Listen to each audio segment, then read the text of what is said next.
So about 27, 28 years ago, I used to be a real label reader when I went shopping. And I could be in a grocery store for 2 hours and I would read every can, every box, every jar. And one day I came across a recipe on a Miracle Whip jar.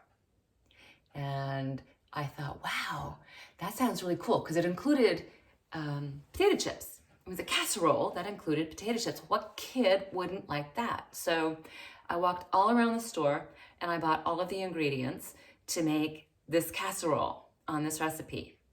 And it took me about 2 hours of work to get this casserole in the oven.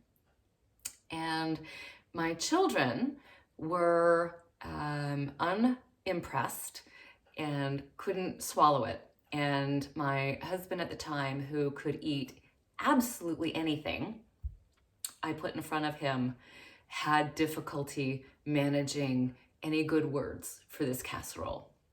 And I didn't eat any at the time, so I have no idea what it tastes like.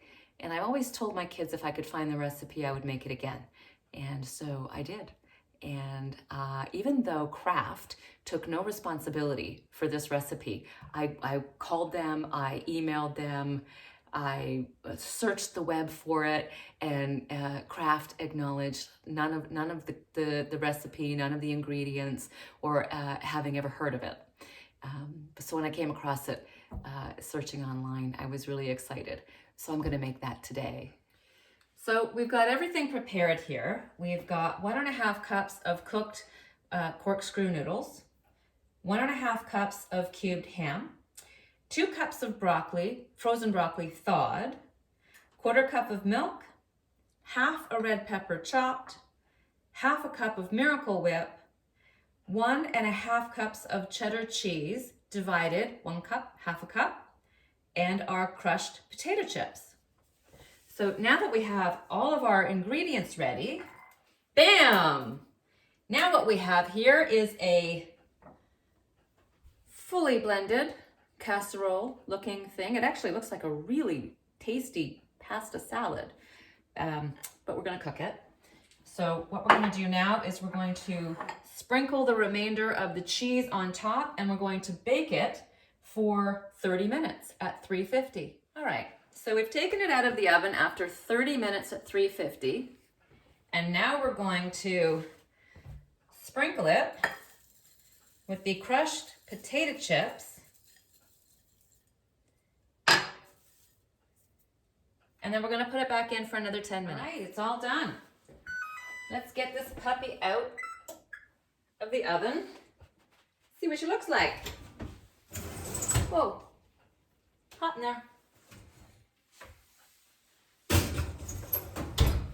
Okay, doesn't look too bad.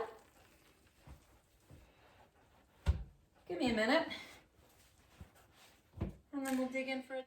So this is what my son dubbed, and my children have been calling gunk for 27, 28 years. So I'm going to give it a try and see what all the fuss was about.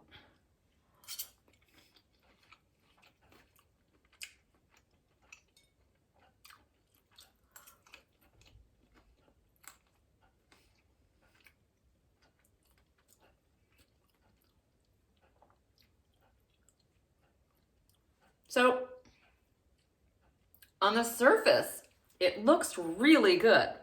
Very, colorful, and it looks flavorful. And